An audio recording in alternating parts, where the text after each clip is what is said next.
দর্শক মণ্ডলী, আমাদের সামনে শাহিওয়ালের আরও একটা সুদর্শন ব্রিডিং বুল রয়েছে, যার আইডি নাম্বার হচ্ছে 262। তার নাম হচ্ছে বিজয়।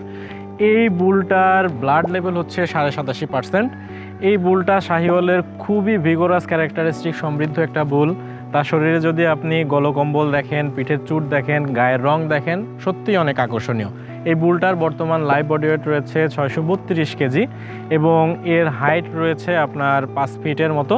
তো আলটিমেটলি এই ষাঁড়ের মায়ের যে ল্যাকটেশন সেটা হচ্ছে 305 দিনে 2123 লিটার এবং তার এভারেজ ল্যাকটেশন হচ্ছে প্রতিদিন 8.5 লিটার। মণ্ডলী, আমরা এই ষাঁড়ের পিডিগ্রি সম্পর্কে কেন তার পূর্বপুরুষের পিডিগ্রি বলতেছি, তার একটাই কারণ, এই বুলটা আমাদের নতুন বুল, এর প্রজেনি এখন পর্যন্ত ফিল্ড পর্যায়ে আসে নাই, যার দরুন আমরা ফিল্ডে তার পারফরমেন্স কেমন আছে সেটা এখনও বলতে পারছি না। কিন্তু যেহেতু তার পূর্বপুরুষের ইতিহাস ভালো, সেক্ষেত্রে আমরা আশা করতেই পারি যে এখান থেকে উৎপাদিত বাচ্চাও তার পূর্বপুরুষের মতো ভালো পারফরমেন্স করবে। আপনারা এসিআই সিমেন্ট ব্যবহার করুন। এরকম উন্নত জাতের শাহিওয়ালের বীজ ব্যবহার করলে আপনাদের খামারও মাংসে এবং দুধে সমৃদ্ধ হবে।